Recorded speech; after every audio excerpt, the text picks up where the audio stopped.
Okay, तो dear students, हमने अभी तक पढ़ा था इंडिविजुअल एलिमेंट्स ऑन एसी। ठीक है, तो लास्ट लेक्चर में जब कंक्लूजन हम दे रहे थे तो at that time I drew this, but what is this, मैं इसको थोड़ा और एक्सप्लेन करूंगा, थोड़े और डिटेल में जाएंगे और उसके बाद हम आज के टॉपिक की तरफ बढ़ेंगे। देखो, ये जो मेरे पास बन गया, ये एक्चुअली एक कंबाइंड सिस्टम होता है। तो ये कॉम्बिनेशन क्रिएट होता है हमारे सीरीज कॉम्बिनेशन के लिए। अगर मैं इसको एक सीरीज कॉम्बिनेशन में लगाता हूं,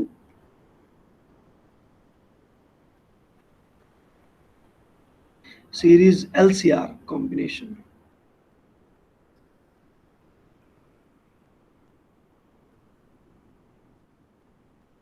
सीरीज LCR कॉम्बिनेशन। और अगर मैं इसको, अब सीरीज में क्या होता है, देखो मेरे पास सीरीज में हमारे पास करंट जो है वो कांस्टेंट होता है सब में। ठीक है, तो करंट कांस्टेंट होने के कारण हमने करंट को तो यहां रखा और वोल्टेज को हमने डिवाइड कर दिया। तो ये तो हो गया मेरे पास सीरीज। अगर मैं पैरेलल बनाता हूं कॉम्बिनेशन, प्योर पैरेलल कॉम्बिनेशन, तीनों के तीनों को पैरेलली अटैच कर दें, तो at that time what will happen, at that time मैं क्या करूंगा, उस वक्त मेरे को पता है कि वोल्टेज कांस्टेंट होगी सबके अक्रॉस। तो मैं ये वाला ग्राफ चूज करूंगा। मैंने अभी तक ये वाला चूज किया था सीरीज के लिए, ये वाला चूज करूंगा मैं पैरेलल कॉम्बिनेशन के लिए, जहां पर ई नॉट और आई नॉट आ रहा है। तो आई नॉट ऊपर जा रहा है in the case of capacitor. तो this is what I am going to draw. अब देखो,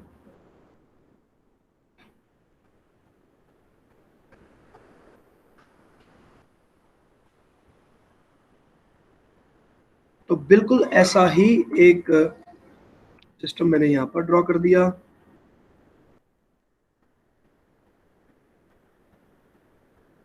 ठीक है, और now we are going to rub all these.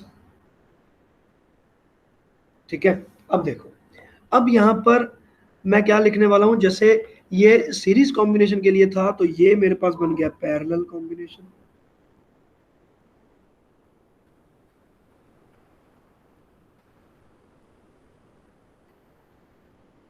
Parallel LCR combination. तो यहां पर वोल्टेज सेम होगा, तो वोल्टेज सेम होगा तो मैं यहां पर लिख देता हूं ई नॉट। आई नॉट की जगह पे मैंने लिख दिया अब ई नॉट। अब ई नॉट को मैंने रेफरेंस बना लिया, ई नॉट साइन ओमेगा टी, और बाकी सब में प्लस पाई बाय टू और माइनस पाई बाय टू मैंने अप्लाई कर दिया। तो ये बन गए मेरे पास करंट। तो पहला करंट बना मेरे पास I R O. I R O मतलब आई के पैरों में आर के पैरों में ओ, मतलब करंट इन ए रजिस्टर और उसकी मैक्सिमम वैल्यू। और ये मैं बना सकता हूं करंट इन कैपेसिटर और उसकी मैक्सिमम वैल्यू। देखो बच्चों, यहां पर करंट ऊपर जाएगा, कैपेसिटर ऊपर जाएगा, और यहां पर कैपेसिटर नीचे जाएगा। वोल्टेज नीचे है, करंट ऊपर है, ठीक है ना। और नीचे वाले केस में हमारे पास हो जाएगा करंट इन इंडक्टर, और इसको कर देंगे।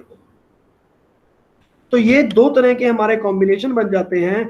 एक कॉम्बिनेशन बन गया मेरे पास सीरीज कॉम्बिनेशन, और कंफ्यूजन ना हो इसलिए मैं यहाँ पर एक सीरीज कॉम्बिनेशन ड्रॉ कर दूंगा आपको।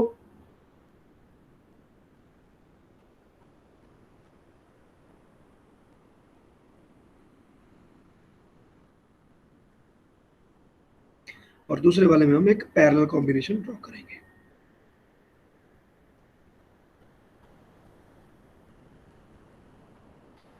ये एल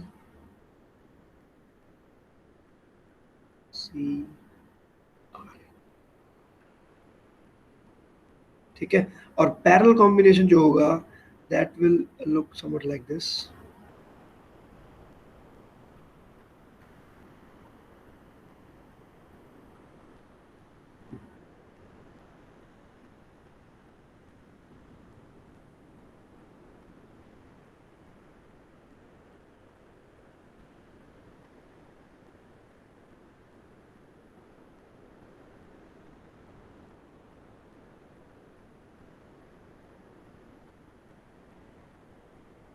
ये हो गया सी एंड दिस इज।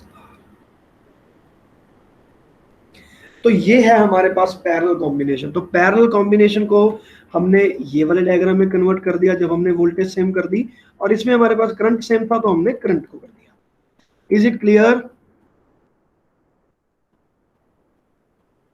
हाँ ठीक है, जी सर। तो ये तो था हमारा जो लास्ट लेक्चर था, उसको थोड़ा सा और इलेबोरेट किया है, और उसके अलावा कुछ नहीं। So now we are moving to our next topic, which is very important for today. और ये टॉपिक है मेरे पास series combination, series LCR circuit and resonance. Resonance भी दो तरह का होता है, सीरीज और पैरेलल। तो ये दोनों ही आप ऐसे कर सकते हो। तो सीरीज में LCR सर्किट और रेजोनेंस, इसको बोलते हैं सीरीज रेजोनेंस। तो एक आएगा पैरेलल रेजोनेंस, वो बाद में करेंगे, ठीक है। तो आज का हमारे क्लास जो होगी that will be dedicated to this topic, series LCR circuit. तो सबसे पहले अब इसमें हम करने क्या वाले हैं, पहले सर्किट बनाएंगे।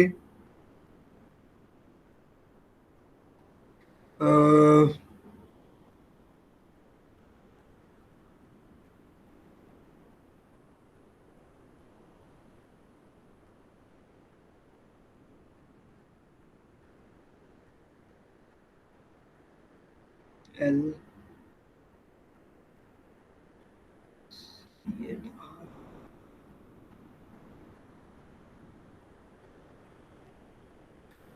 तो अब इसमें हम क्या करने वाले हैं, अब यहाँ पे हमारे पास टू स्टार्ट विद, मैं यहाँ पर कहूँगा कि मेरे पास है क्या क्या। अप्लाइड जो वोल्टेज है that is given bye E naught sine omega T, ठीक है। और जो करंट है, अब मैं पहले करंट लिखने वाला हूँ। तो करंट को इसमें हमारे पास इंडिविजुअली लेना पड़ेगा। चलो मैं इंडिविजुअली लेता हूँ, तो ये बन जाएगा, यार दिमाग से निकल गया सारा कुछ, वेट।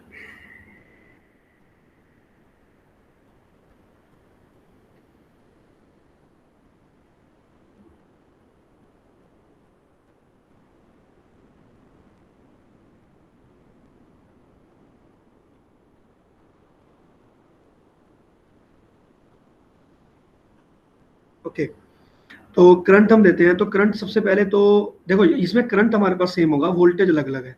ओके, तो हमने यहाँ पर सबसे पहले तो ठीक है। Okay, to start with, so this is the series combination.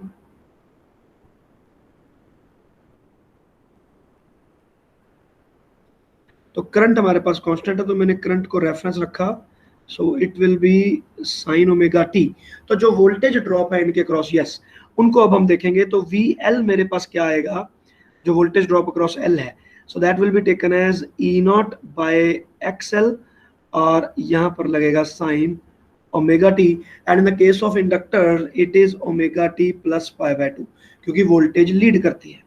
Capacitor की अगर मैं बात करूं तो it will be E naught by XC sine of omega t minus pi by 2। तो ये मेरे पास हो गए दो चीजें। और हमारे पास जो रेजिस्टेंस के अक्रॉस वोल्टेज आ गई that will be typically same by R sine omega t. तो अब देख सकते हो कि इन सब की जो पीक वैल्यू है उनकी वैल्यू अलग अलग हो सकती है, क्योंकि यहाँ पर XL है, यहाँ XC है, यहाँ R है। लेकिन जो मेरे पास फेज डिफरेंस में क्या क्या चेंजेस हो रही हैं वो मैंने यहाँ पर प्रॉपरली यहाँ पर शो की हुई है, साइन ओमेगा टी। लेकिन अगर मैं आपसे पूछूं कि चलो मेरे पास जो करंट जा रहा था उसको मैंने वोल्टेज ड्रॉप के साथ में रिलेट कर दिया, तो वो तो हम ऐसे रिलेट कर देंगे। लेकिन E is equal to E naught का अगर मैं फंक्शन बनाऊं तो उसको हमने अभी तक रिलेट नहीं किया है। मतलब E is equal to E naught sine omega t plus phi. तो यहां पर अगर मैं बात करूं तो मैं कहूंगा कि मुझे फाई भी नहीं पता, और इन सब का E नॉट के साथ जो कोई रिलेशन है वो भी मुझे अच्छे से नहीं पता, तो मुझे वो क्रिएट करना है। तो यहाँ पर मैं वही वाला हमारा जो ग्राफ है उसको मैं इंट्रोड्यूस करूंगा। Wait a minute. तो सबसे पहले हमने ड्रॉ किया करंट,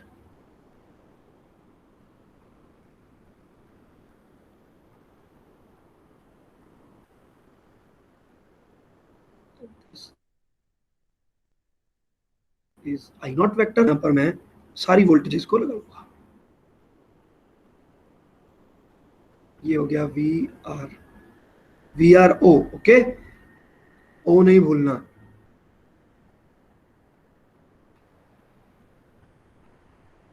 इसको कर दिया VCO और इसको कर दिया VCL, सॉरी VLO। तो ये इंडक्टर के लिए हो गया, ठीक है, एंड दिस इज VCO, और ये आ गया VRO और ये IO। तो अब यहाँ पर मैं टोटल वोल्टेज फाइंड करना चाहूंगा। तो बच्चे सबसे पहले तो मैं इसको, ये अभी हमारे पास t इज इक्वल टू 0 है, मतलब इसमें कोई भी वेरिएशन नहीं है। तो जैसे मैंने आपको फेजर बताया था कि फेजर ऐसे करके गोल घूमने लगता है, तो अब मैं सेम टू सेम चीज बनाऊंगा एट सम एंगल। अब वो कैसे करेंगे देखो,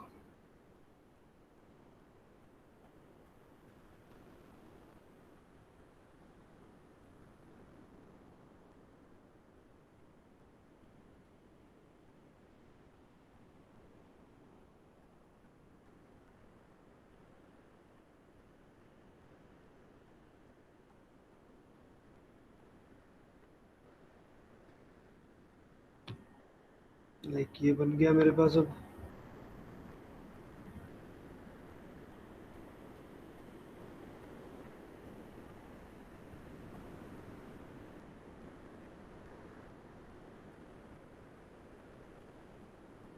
like this.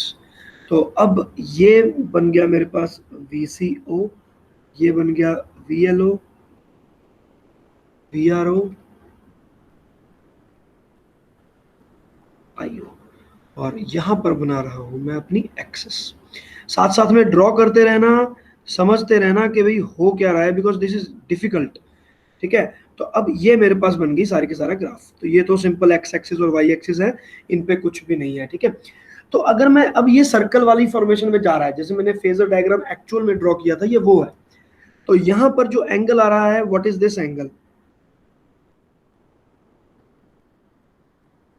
This angle will be omega t, because everything here is rotating with a circular uniform velocity, that is omega.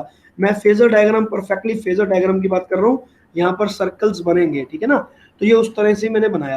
तो ये था यहाँ पर t इज इक्वल टू 0 था, और यहाँ पर t एज ए वेरिएबल मैंने चूज किया हुआ है, तो ये मेरे पास बन गया ओमेगा टी। अब मैं इसके बाद चाहता हूं कि मुझे E के बारे में पता चल जाए कि मेरी नेट जो वोल्टेज है वो क्या होगी। तो याद रखना, ये जो मेरे पास फेजर डायग्राम बनता है बच्चे, इसमें सारी के सारी चीजें वेक्टर होती हैं।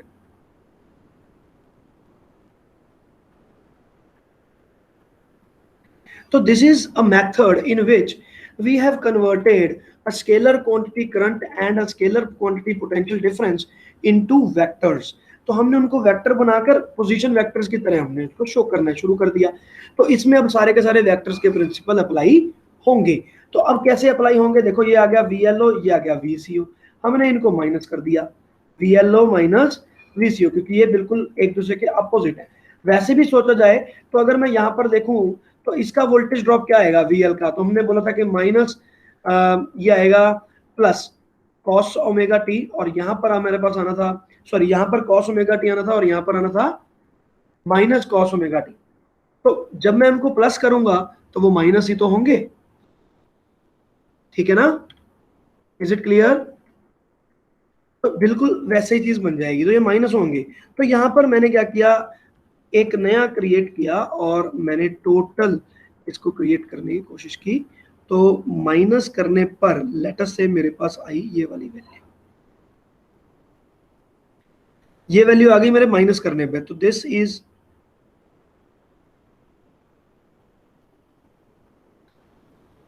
VLO minus VCO। तो एक तो ये वोल्टेज बन गई, दी voltage across inductor and capacitor combination.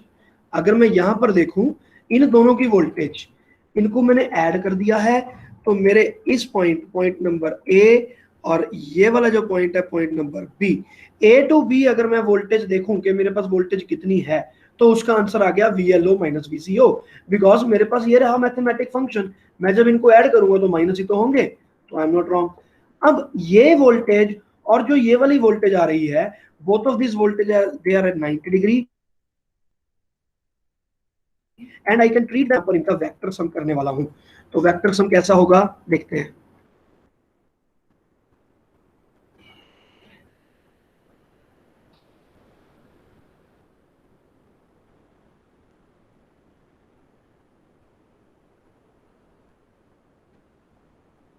समझ में आ रहा है बच्चों?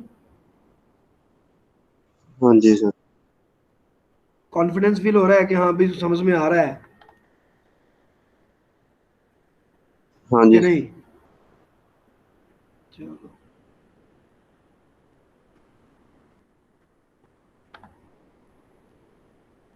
थोड़ा डिफरेंट है उसके कारण थोड़ा सा टाइम लगता है। लॉन्च, ये मैंने यहाँ पर बना दिया। और अब मैं क्या करूंगा, इनका रिजल्टेंट ड्रॉ करूंगा। ये हो गया मेरे पास पैरेललोग्राम लॉ, और my resultant is coming out to be this.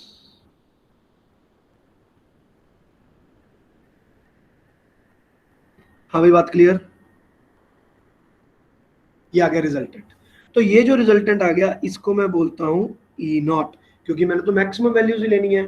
तो ये हो गया मेरे पास ई नॉट। तो यहां से मैं डायरेक्ट एक कंक्लूजन पे जंप करता हूं that E naught can be written as V R की square plus V L O minus VCO की स्क्वायर और इनका स्क्वायर रूट। हाँ भाई बच्चे, ये बात क्लियर हुई? हाँ ठीक है जी ना? सर। पहली चीज तो वेक्टर सम कर दिया मैंने यहाँ पे, तो मेरे पास ई नोट का मेरे पास फार्मूला बन गया ये। है। अब देखो, अब यहाँ पर एक एंगल भी आ रहा है, तो इस एंगल को भी मुझे कोई एक स्पेसिफिक नाम देना था, तो मैंने उसको नाम दे दिया फाई, फेज डिफरेंस फाई। तो फाई को मैं यहाँ पर कैसे फाइंड करूंगा, देखो, तो यहां से मुझे एक और चीज पता चल गई कि tan phi can be written as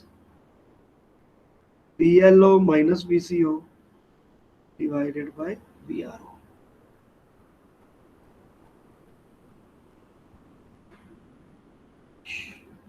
is it clear? तो ये मेरे पास बन गया, यहां पर मुझे एंगल पता चल गया, और यहां से मुझे पता चल गया उसका मैग्नीट्यूड। हाँ भाई बच्चों, बात क्लियर हो रही है? एंड सो ई की इंस्टेंटेनियस वैल्यू जो रहेगी वो क्या रहेगी,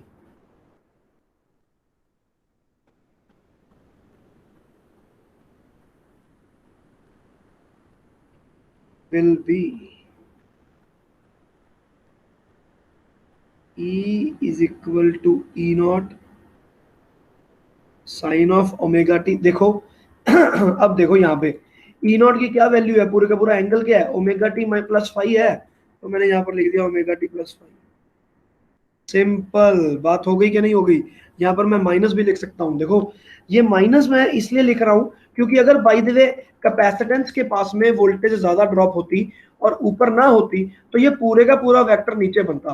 तो ये वेक्टर ई नोट का घूम के नीचे वाले क्वाड्रेंट में आ जाता, और मेरे पास -5 वैल्यू बनती। इसको पहले तो भाई अब सोचो बैठ के, 2 मिनट इस पे अध्ययन करो कि मैंने क्या किया, ये कुछ आपको समझ में आया कि नहीं आया, फिर मुझे बताओ। हाँ भाई बेटा, ध्यान से देखो इसको, मैं 1 मिनट के बाद पूछूंगा।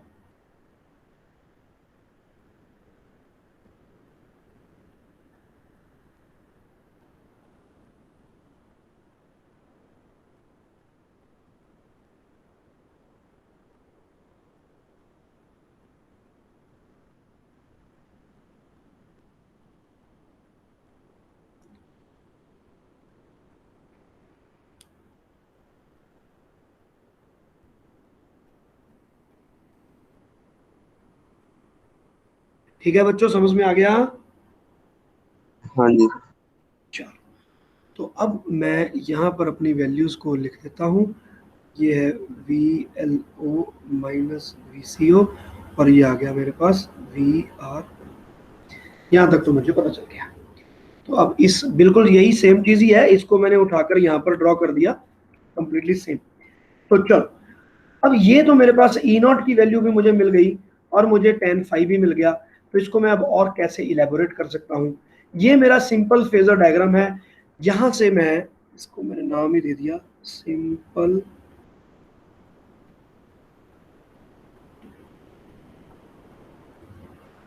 अब सिंपल फेजर डायग्राम जो है, यहां से मैं इस चीज को चेंज करूंगा और एक और डायग्राम ड्रॉ करूंगा, that will be known as voltage triangle. तो मैं यहां से वोल्टेज ट्रायंगल ड्रॉ कर रहा हूं, और वो वोल्टेज ट्रायंगल मेरा कैसे बनेगा देखते हैं।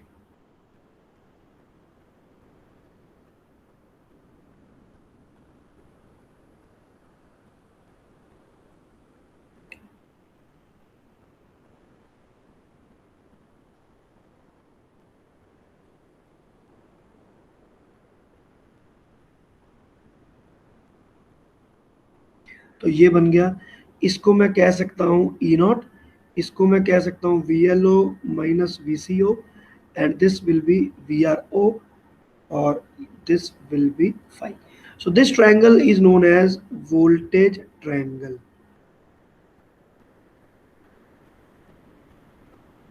तो बच्चों जैसे हमारे पास वेक्टर्स चैप्टर की मैं बात करता हूँ 11th में, वेलोसिटी ट्रायंगल बनता है, डिस्प्लेसमेंट ट्रायंगल बनता है तो ये भी मेरे पास एक ट्रायंगल बन गया, और ये सारे का सारा वेक्टर बेस्ड है।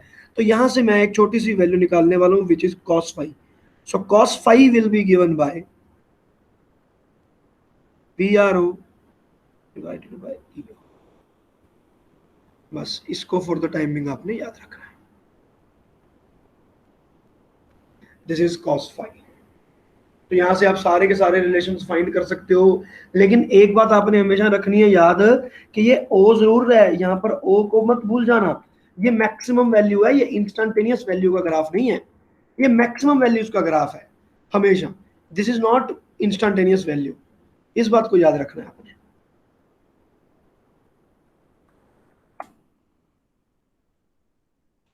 ये यहाँ पर मैं लिख देता हूँ वोल्टेज ट्रायंगल।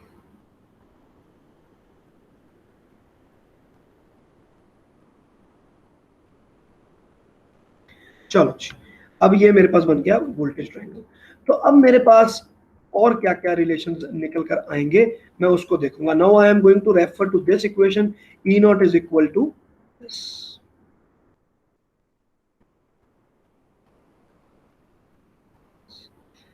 नेक्स्ट टॉपिक भी दे देता हूं, इम्पीडेंस।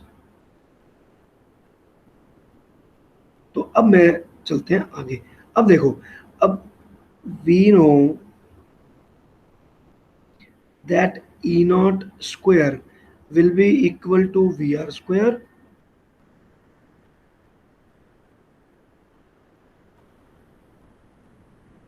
तो E naught square को मैं लिख सकता हूं आई आर। चलो मैं इसको छोड़ता हूं, पहले इसको लिख लेते हैं। This will be I naught into R square plus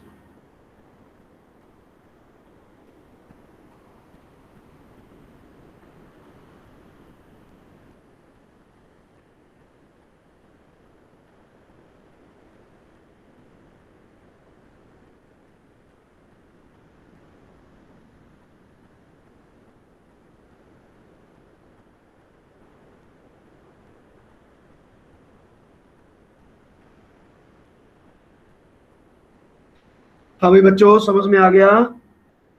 very simple thing, ठीक है ना। यहाँ पर मैं ये फॉर्मूले मैंने लिख दिए कि बेसिकली वी आर ओ को सब्स्टिट्यूट कर दिया I naught into R, V L O को सब्स्टिट्यूट कर दिया।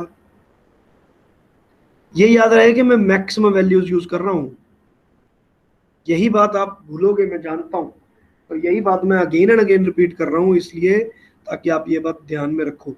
तो अब ये I naught by Z, I naught E naught by I naught जो है ये तो रेजिस्टेंस हो गया। तो ये बन गया मेरे पास total resistance offered by the AC circuit, और इसको हम लिखते हैं Z.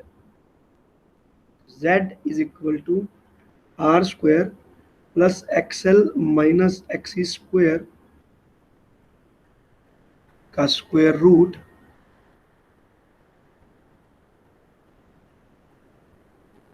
and this is given a special name impedance।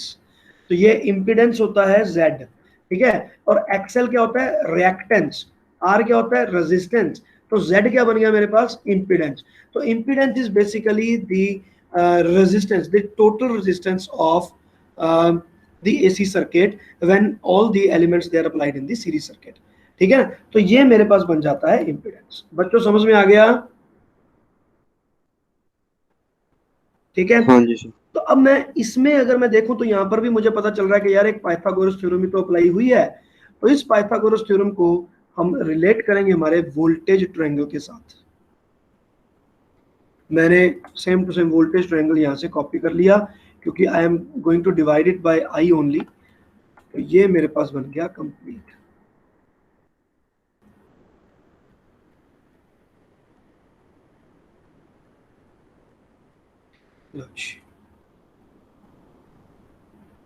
VRO EO इनको मैंने मिटा दिया, XL minus XC R, so this will become Z. From here I can say that cos phi is equal to R by Z. हाँ भाई बच्चों, समझ में आ गया? हाँ जी sir. Good, cos phi is equal to R by Z. तो ये भी चीज आपको याद रखनी है, and this is called impedance triangle, this is called impedance triangle.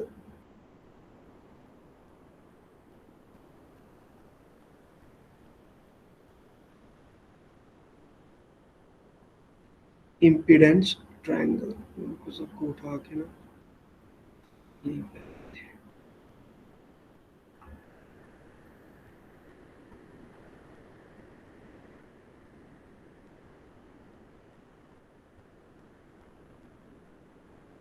Launch. तो ये हो गया आपका इम्पीडेंस ट्रायंगल. तो ये इम्पीडेंस का टॉपिक आपका कंप्लीट है यहाँ पर.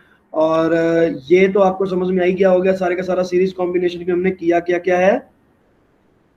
ठीक है.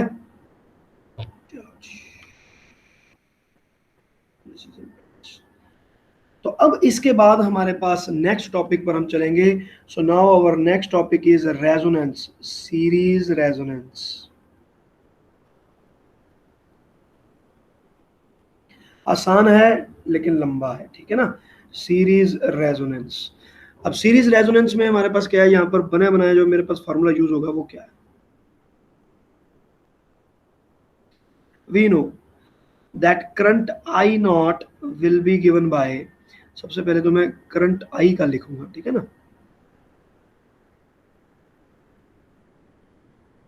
Current I in the circuit is taken as sine omega t. Series में जब भी सीरीज कॉम्बिनेशन करेंगे तो मैं करंट में फाई नहीं लूंगा, वोल्टेजेस में फाई लूंगा. यहाँ पर देखो मेरी सारी वोल्टेजेस में फाई है, लेकिन करंट में ओमेगा टी. सारी की सारी दुनिया क्रिएट कर दी मैंने यहाँ पे. तो पैरेलल में उल्टा होता है. तो अब ये सीरीज में हमारे पास साइन ओमेगा टी आ गया. अब ये साइन ओमेगा टी, लेकिन यहां से जो मेरे पास आई नॉट की वैल्यू आई, अब ये किस पे डिपेंड करता है. तो I naught is equal to E naught by Z. So this can be written as E naught divided by Z. तो Z आ गया R square plus XL minus XC की स्क्वायर और इसकी पावर हाफ. तो ये एक ह्यूज, एक बड़ी सारी जो वैल्यू बन गई, ये आपके पास वैल्यू बन गई I नॉट की. तो I नॉट यहाँ पर तो हमें पता है कि I is the instantaneous current in the circuit, I not is the peak value.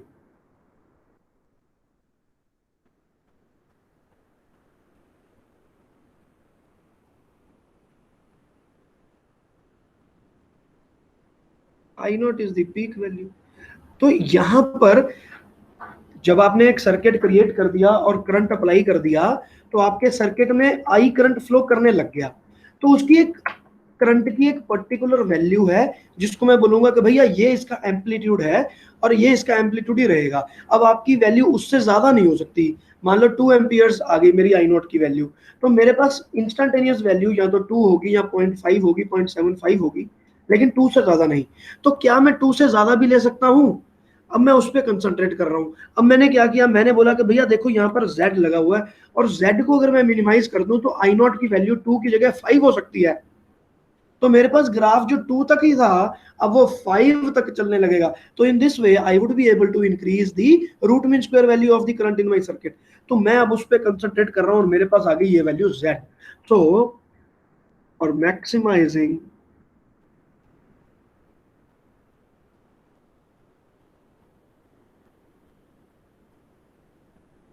the value of I naught, we need to minimize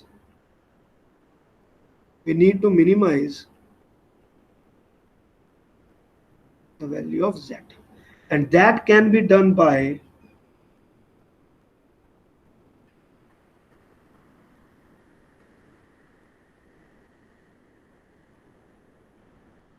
XL is equal to XC.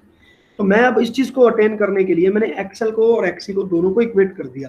Equate करके मेरे पास यहाँ पर ये चीज होगी 0. तो अब मुझे पता चल गया कि I नॉट की वैल्यू क्या आ गई.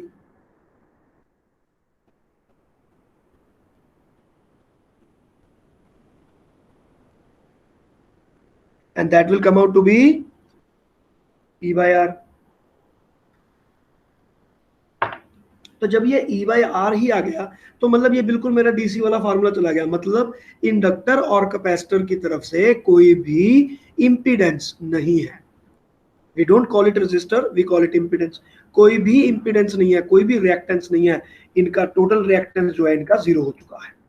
तो under this condition, so what will be this? Omega L is equal to 1 by omega C. Omega square is equal to 1 by LC, और यहां पर मेरे पास बन गया omega is equal to 1 by root LC। तो ये एक बहुत बड़ा फॉर्मूला बन गया। ये वही फॉर्मूला है जो LC के टाइम पे आपने फ्रीक्वेंसी हमने फाइंड की थी कि LC ऑसिलेटर की फ्रीक्वेंसी क्या होती है। सो this is called the natural frequency of the LC oscillator. तो ये आपके पास बन गया natural frequency.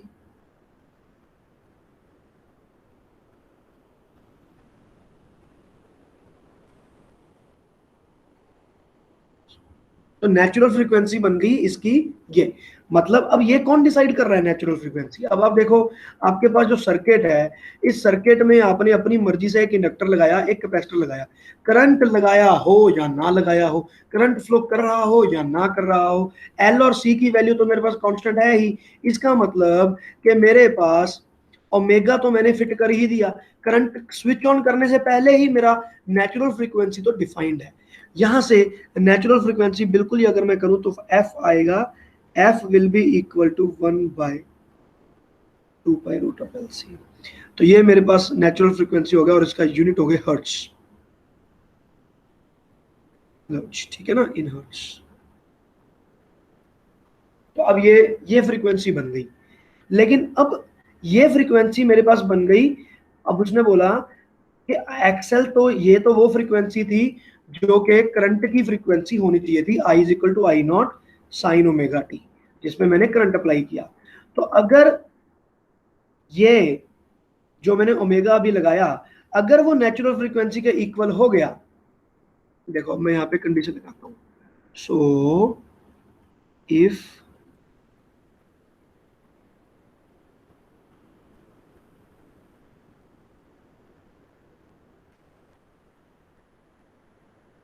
matches the natural frequency of LC, ठीक है, XL या XL मत लिखो, इंडक्टिव रिएक्टेंस करके लिखते हैं, ठीक है, inductive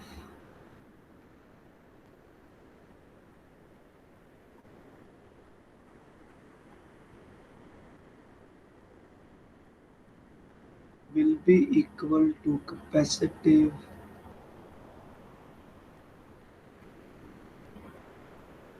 reactance, and so Z will be minimum, and Z minimum is equal to R, जो कि रेजिस्टेंस के इक्वल होता है। So current in circuit will be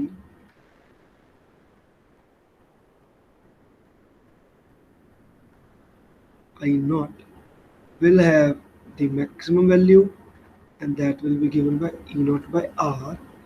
तो जो मेरा इंस्टेंटेनियस करंट है वो मेरे पास Z की जगह बन गया E naught by R sin omega T. Is it clear बच्चे? समझ में आया मैंने लिखा क्या है?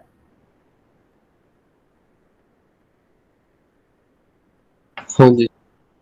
देखो ध्यान से, देखो एक बार मैं ये रेजोनेंस दोबारा समझाता हूँ। मैंने करंट अप्लाई किया और इसका मैंने एक सर्टेन ओमेगा रखा, जैसे कि आपकी इलेक्ट्रिसिटी की वायर में 50 हर्ट्ज सप्लाई है, तो मैंने ओमेगा पहले से डिसाइड किया हुआ है 50 hertz.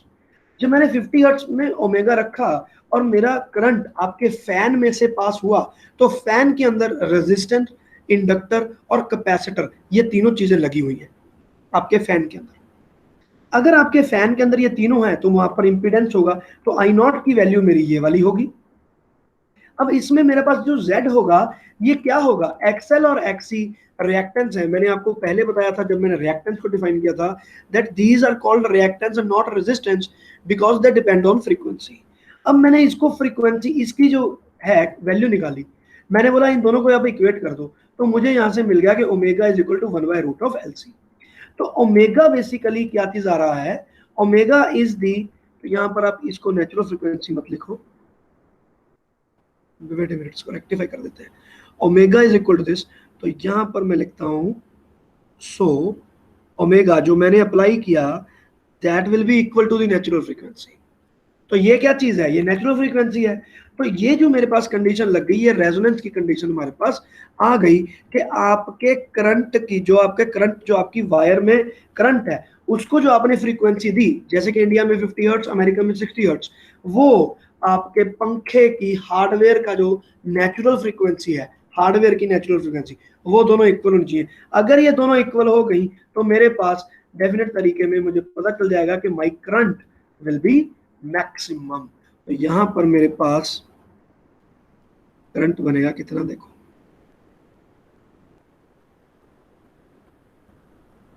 I naught will become E naught by R, I naught max E naught by R।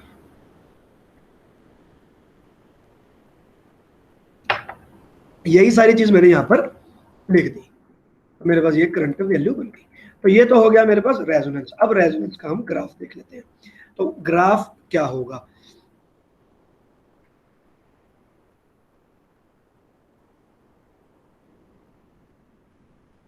तो ग्राफ बनेगा ऐसा, यहां पर मैं आई नहीं, आई नॉट लिख रहा हूं, आई नहीं, आई का variation with respect to time तो ऑब्वियसली साइनोसॉइडल है, लेकिन ये आई नॉट की वैल्यू है और मैं इसको फ्रीक्वेंसी के साथ प्लॉट कर रहा हूं, ओमेगा हो या फिर frequency one the same thing.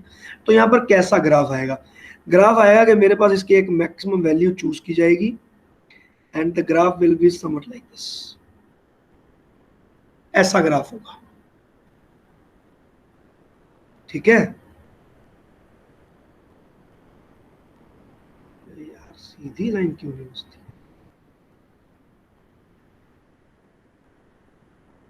ऐसे। So this will be the graph. अब ये ग्राफ है क्या, अब इसको ग्राफ को समझने की कोशिश करेंगे। पीक वैल्यू ऑफ दी जो करंट है उसको आपने फ्रीक्वेंसी के साथ में वेरी कर दिया, तो आपको पता चल रहा है कि यहाँ पर हो क्या रहा है। तो बेसिकली अगर मैं ये एक वैल्यू चूज करूं, ये वाली, ठीक है, और अब इसमें आप देख सकते हो कि ये एक ओमेगा आर वैल्यू है जो कि एक्चुअली में ओमेगा नेचुरल के इक्वल है। इसको रेजोनेंस भी बोल दिया, नेचुरल भी बोल दिया। तो ओमेगा रेजोनेंस क्या है कि आपके करंट की जो ओमेगा है वो ओमेगा एन नेचुरल फ्रीक्वेंसी के बराबर होनी चाहिए। At that time you would be getting a bigger value for the peak value of the current। तो peak value of the current maximise किया जा सकता है। अब इसका एक एग्जांपल आप देखो तो थोड़ा और आपको क्लियर होगा, जैसे कि फैन। अब हम कहते हैं कि यार हमारा पंखा 5 नंबर पे हम चला रहे हैं लेकिन ये च्यू च्यू की आवाज आई जा रही है और पंखा चल भी नहीं रहा और हमें हवा भी नहीं लग रही, तो चल भी 5 नंबर पे रहा है, तो ये चक्कर क्या है। तो at that time what happens is कि उसका एक्चुअली में जब हमने मैन्युफैक्चरिंग की तो उसकी नेचुरल फ्रीक्वेंसी हमने 50 हर्ट्ज सेट कर दी थी। जब पंखा आप नया खरीद कर लेकर आए तो उसका इंडक्टर भी सही था और उसमें जो कैपेसिटर था वो भी बिल्कुल सही था। हमने दोनों को इस तरह से चूज किया चालाकी से कि इसकी जो नेचुरल फ्रीक्वेंसी हो वो 50 हर्ट्ज हो। क्यों, क्योंकि मेरे घर में जो करंट आ रहा है वो 50 हर्ट्ज आ रहा है। तो मैंने मैन्युफैक्चरिंग वाले को बोला कि भाई तू 50 हर्ट्ज का पंखा मैन्युफैक्चर कर दे। उसने कैपेसिटर के खराब होने से उसकी नेचुरल फ्रीक्वेंसी मूव कर गई। Now the natural frequency is no longer this. तो जब नेचुरल फ्रीक्वेंसी चेंज हो गई आपकी तो यहां पर ये मिसमैच हो गया, आपका रेजोनेंस नहीं हुआ। तो इंस्टेड ऑफ दिस कि मेरा ओमेगा चेंज हो, मैंने ये ग्राफ चेंज कर दिया, मेरे पास एक नया ग्राफ बन गया और मेरी ये फ्रीक्वेंसी वेरी होगी, लेटर से फ्रीक्वेंसी बन गई है ऐसे। ये बन गई फ्रीक्वेंसी। तो अब अगर मैं देखूं इस वाले पॉइंट को और इस वाले पॉइंट को, कहां पर तो दूसरा करंट है और कहां पर ये वाला करंट है। तो इसकी जो वैल्यू आ रही है अब ये आ रही है आई नॉट। तो अब आप देख सकते हो कि कैपेसिटर के खराब हो जाने पर आपके पंखे के अंदर जो करंट जा रहा है वो बहुत ही कम जा रहा है। जो पहले 3 नंबर पे पंखा चलता था और उस वक्त उसको जो स्पीड मिलती थी, करंट मिलता था, आज शायद उतना ही करंट उस पंखे को मिल रहा है, जिसके कारण आपका पंखा खराब हो चुका है। तो जब हम बंदे को बोलते हैं, बंदा बोलता है सर इसका कैपेसिटर चेंज कर दो जी, फिर आप 1 मिनट में जाते हो कैपेसिटर चेंज कर देते हो पंखे का और आपका पंखा फिर से चलने लगता है बढ़िया, क्योंकि कुछ और तो खराब हुआ ही नहीं, सिर्फ इंडक्टर खराब हुआ है, कैपेसिटर खराब हुआ है। सो ये था आपके पास resonance in series. So now we are left with a very little topic. 10 minute बचे हैं और 10 ही मिनट का टॉपिक है, and that topic is sharpness of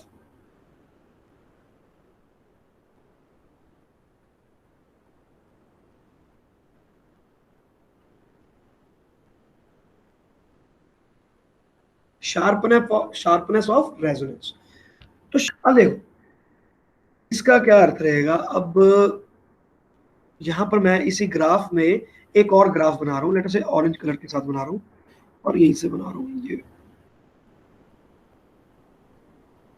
ऐसे। अब देखो, अब मेरे जो ऑरेंज कलर मेरे पास जो आ गया, जो मैंने ये लूप बना दी, और जो रेड कलर पीक वैल्यू तो इनकी 50 हर्ट्ज पर ही आ रही है इसका मतलब एक्सेल में तो कोई फर्क नहीं हो रहा, लेकिन ये वाला जो डिवाइस है और ये वाला जो डिवाइस है, ये दोनों के दोनों डिवाइस हमारे लिए बिल्कुल डिफरेंट है। Now what is this difference? This phenomena is known as the sharpness of resonance, the sharpness of resonance। Now इसको हम बोलते हैं क्यू फैक्टर। तो Q factor is given by omega R divided by omega 2 minus omega 1। Q factor is equal to omega R divided by omega 2 minus omega 1। This is the sharpness of resonance. अब ये है क्या, अब हम ये देखेंगे इसके डेरिवेशन में। इसको ऐसे हम डिफाइन करते हैं। अब हमने किया क्या, omega R is the resonance, omega 1 and omega 2।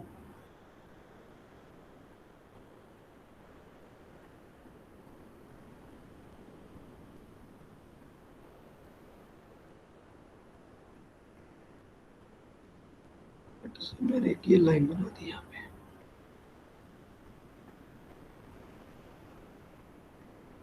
ऐसे, ठीक है। और देखो, तो अब यहाँ पर ओमेगा आर के बारे में तो हम सब जानते हैं कि ये क्या हो गया, रेजोनेंस वाली फ्रीक्वेंसी होगी, लेकिन ओमेगा 1 और ओमेगा 2 क्या है हमें वो नहीं पता। अब वो बताने वाला हूँ मैं आपको। तो वो मेरे पास बनेंगे कुछ ऐसे, जो ये वैल्यूज मेरे पास आ रही हैं, this value and this value, approximate ले लेना, ठीक है ना। ये जो दो वैल्यूज आ गई, तो ये जो वैल्यू आ गई ये बन गया ओमेगा 1 और ये बन गया मेरे पास ओमेगा 2।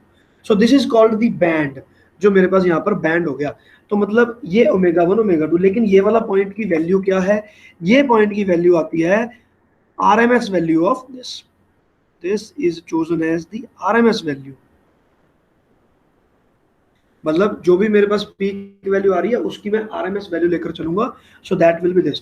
तो आरएमएस वैल्यू का अगर मैं बात करूं तो मेरे पास यहाँ पर दो वैल्यूज आती हैं, ओमेगा 1 एंड ओमेगा 2, ठीक है। तो ये है दो, और इसको बोलते हैं क्यू फैक्टर। तो क्यू फैक्टर का हमारे पास एक और फॉर्मूला है, and this formula is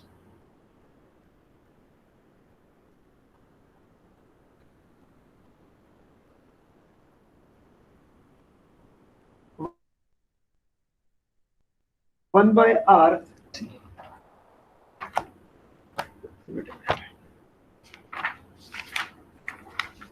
yes, 1/r square root of L by C।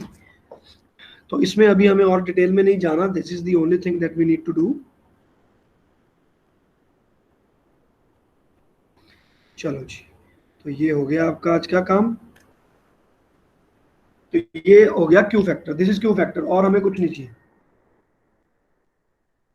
ये हो गया आपके पास resonance.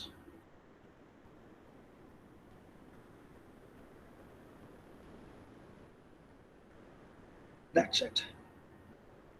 So with this, we have completed the sharpness of resonance also, and we have now studied about the resonance itself, कि resonance होता क्या है, उसका मतलब क्या है, और ये कैसे अचीव होता है, ठीक है, और उसको अचीव करने के बाद क्या क्या चीजें होती हैं, ठीक है। और हमने ये क्यू फैक्टर भी हमने आज काम कंप्लीट कर लिया है, हमारा सीरीज रेजोनेंस हो गया, and then we have completed our series circuit.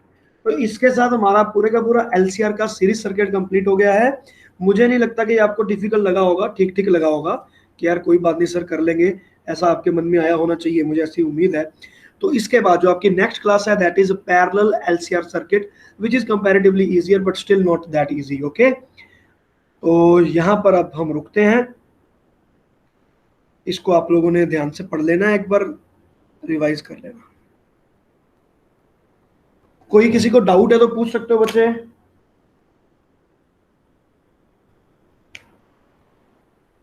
बच्चे कोई डाउट? No doubt. ओके, तो ठीक है फिर मिलते हैं, बाय।